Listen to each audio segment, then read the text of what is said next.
Greetings sailors and welcome back to World of Warships, and a quite familiar name, yeah, LittleWhiteMouse. Now where have we heard that name before? There's a little bit of a roundabout story as to how I came to be showing you this replay. It was actually put up on the forums, the NA forums, by LittleWhiteMouse herself, and then one of my eagle-eyed patrons actually spotted it, flagged it up to me, and then I, well, went and asked LittleWhiteMouse directly if I could show it. She was like, yeah, sure, okay, whatever, if you think it's good enough. And to be honest, this isn't going to be a super high damage game, but it's certainly going to be an interesting game, and also I think probably shows off quite well her favourite ship, because I'm pretty sure this is indeed her favourite ship. Haida is somewhat well known for being the fightingest ship in the Canadian Navy, and it's a pretty good ship in game as well. It's basically a Cossack, but without one of the turrets, although in place of that turret you get some quite nice extra AA, because Cossack has got terrible AA, and in comparison this thing is, well, I'm not going to say amazing, but everything's amazing compared to Cossack except things like Fujin and Asashio. The other feature is you have this creeping smoke screen like the Perth, and I think Mysore has it as well, so the kind of Commonwealth flavour. The downside of that though is that you can only creep along at like a quarter speed. Well, if you're very careful you can manage your speed and maybe jockey it to be a little bit faster, but generally speaking most of the time people are going to be walking this thing along at a fairly sedate pace when they're using that smokescreen. So overall though, it's a pretty nice ship. Probably its best asset at this tier is its stealth.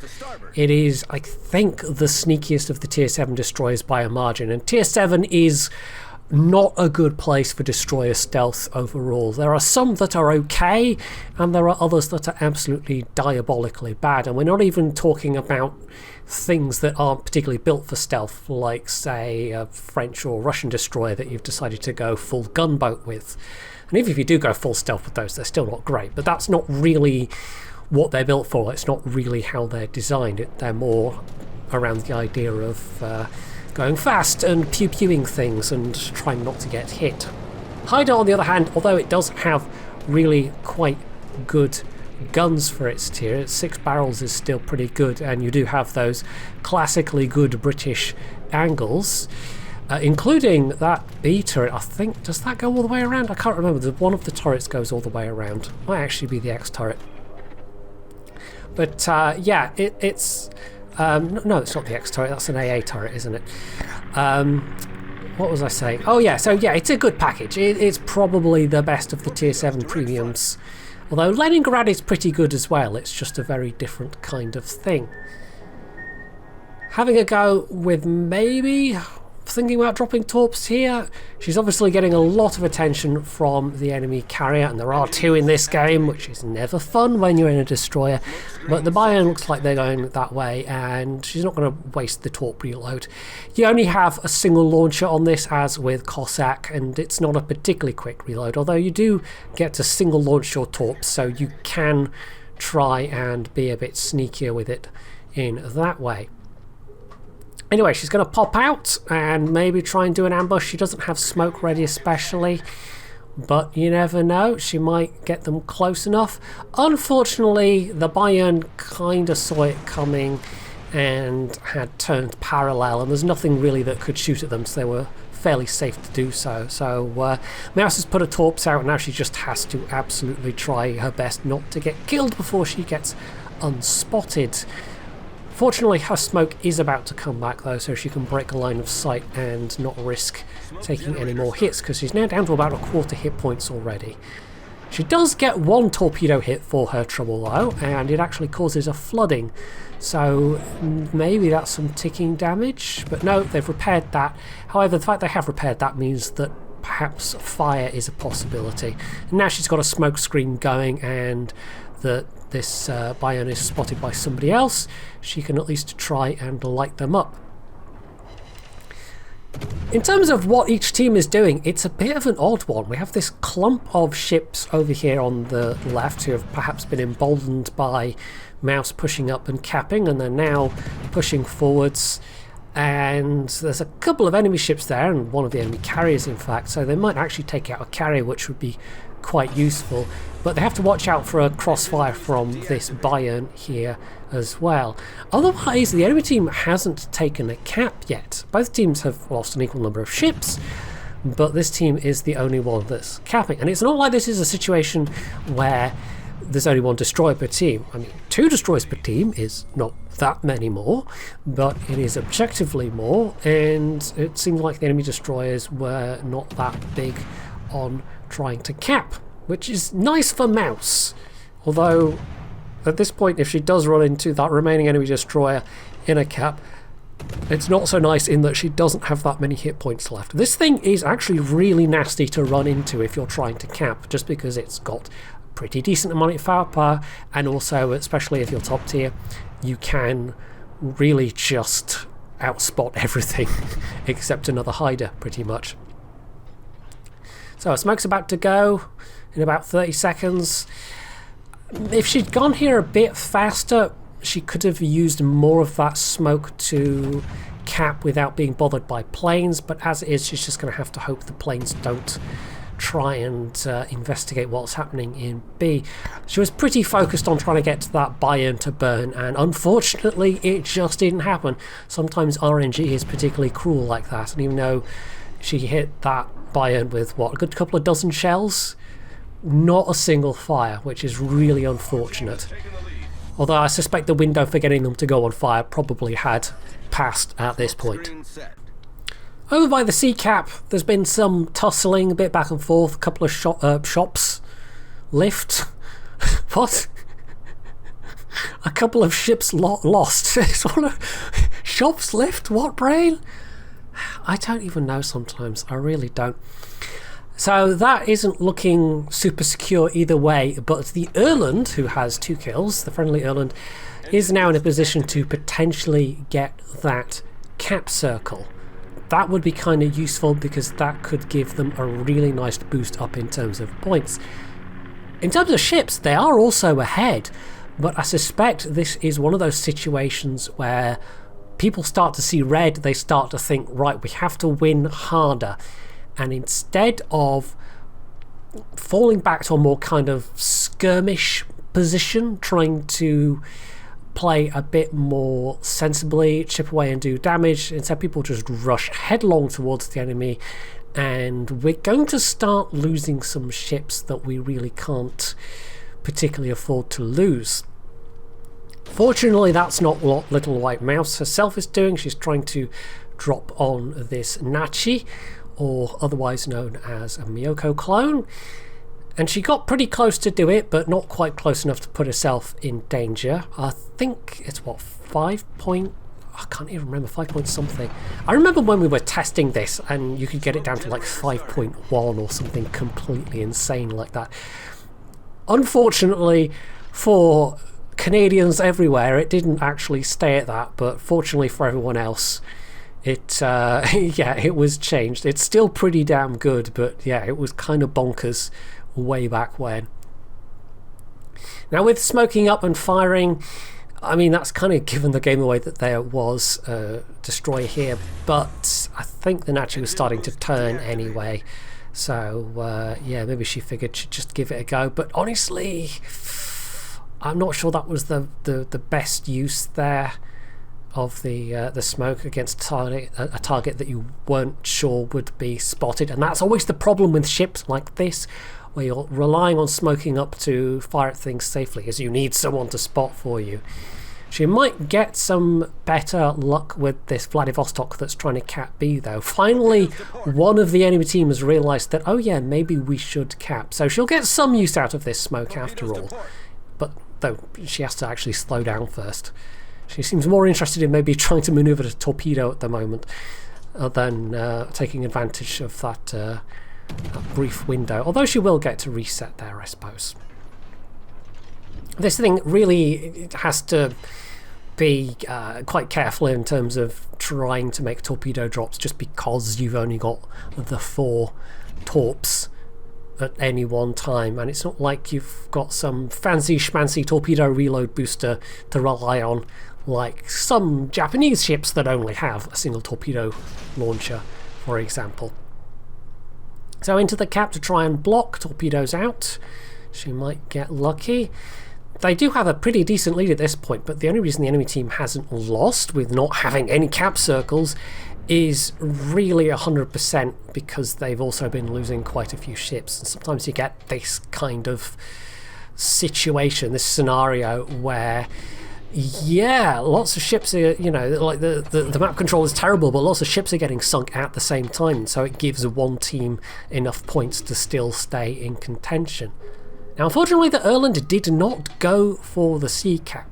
To be fair, there is still a carrier in play, and it's not like they have smoke they could have relied on to mask themselves. But Erland does have decent AA for a destroyer, better than this, and so perhaps that would have been nice to actually get that sea cap just to give them a bit more insurance in terms of points, because yeah, even though the enemy team only has half their points, they've actually pulled ahead on ships at this stage. And there is an enemy destroyer left alive. Of the team that went ham from the A flank, that decided they were going to go all in, only one ship is left, the Caracciolo, which has managed to do a tactical beaching and, you know, weren't quite as in a mad rush to get towards the enemy as everyone else. And of the enemy ships that fell back from that flank, well, I think they're all still alive, or did 1 or 2 sink? I think they got one of the carriers, and maybe they got one other ship there as well. But the important carrier, the Shikaku, actually managed to get away, so that's a bit of an issue.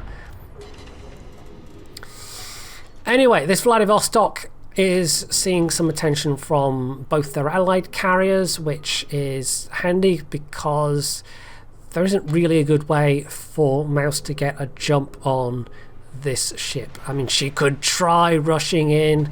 4 torpedoes might well not be enough, though, depending on exactly where she hits, and I can't even remember offhand what kind of torp protection the Vladivostok has, so that also would be a factor.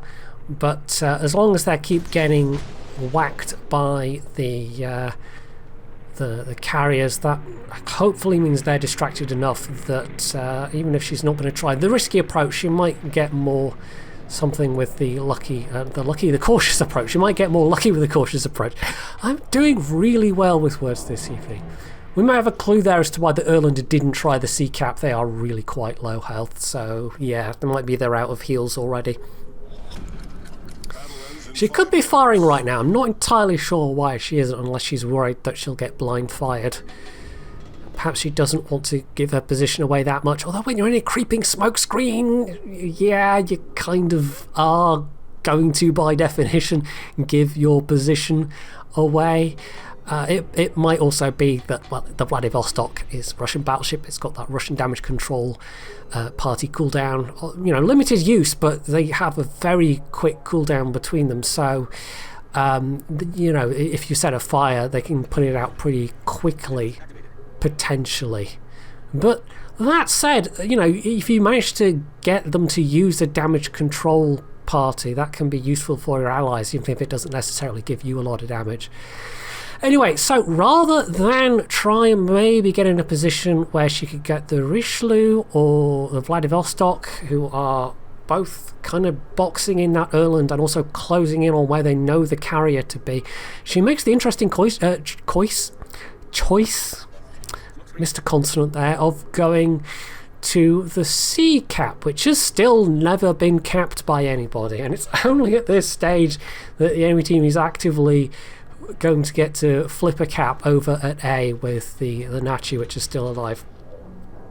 Capping, however, means that the carrier, which is quite nearby, is taking an interest, so that's bad news. It's also bad news that there's a battleship close enough that could actually fire at her, although the Bayern is not super accurate, so maybe it's not that bad of a scenario, but it's still not a great scenario by any stretch of the imagination. So she really just has to rely on dodging as much as she can right now, because she doesn't have any smokes left. and her speed boost has just run out. We're getting down to the last 2 minutes of this game.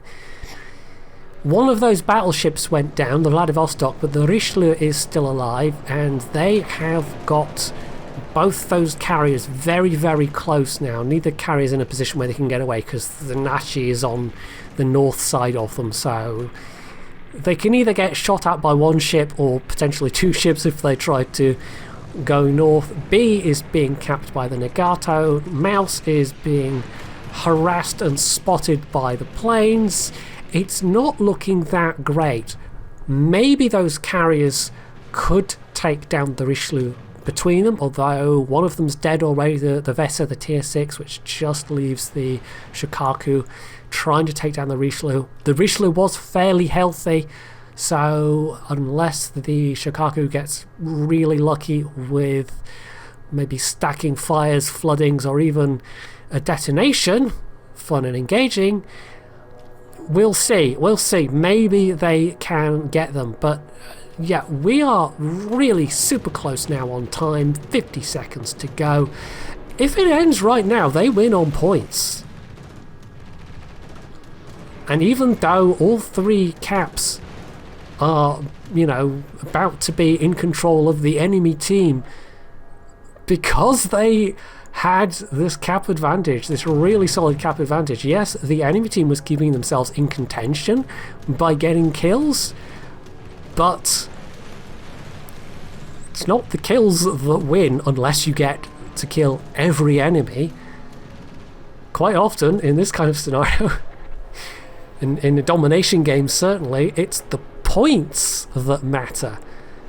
And either a team winning by hitting 1,000 points or the enemy team running out of points. In this case, it's because they have enough points at the point where the timer ran out, and because the Shikaku died in the last seconds of that game, that ended up actually being a solo warrior. And I think, if I'm remembering correctly, this might actually be her first solo warrior, or I could be making that up.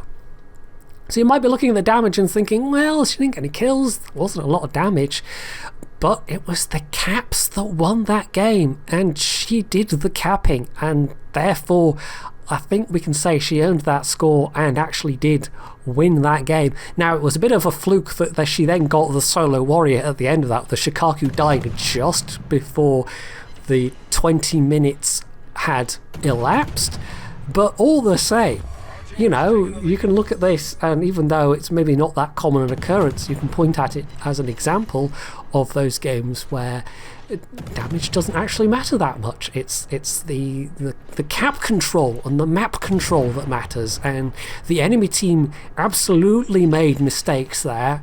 Certainly in not contesting the caps until it was far too late, and Mouse did all the right things there in getting those caps and even blocking the B cap when it looked like they might lose it earlier on in the game. So really it was only until very, very late the enemy team got the caps, and at that point it was far too late to matter in terms of running out the clock, so they would have had to kill everything, and they failed. So well done, LittleWhiteMouse. That was a rather entertaining game, I thought, even if it wasn't a conventional win perhaps. But these solo warrior games quite often do involve running down to the clock, or at least running out the victory points timer. So yeah, pat yourself on the back. I thought that was quite a good one. So that is it for this particular match. You can find LittleWhiteMouse on the NA forums, although I think she's still taking a break because, frankly, who can blame her? She was treated rather shoddily by Wargaming after all. As for my own, you know, meager whatever, you can find the rest of that here on this channel, I guess. I don't know why I'm pimping myself. You are here watching this video after all, so yeah, it's one of those evenings apparently. Anyway, so yeah, you can do all the usual things down underneath the video, and of course, as always, stay tuned for more.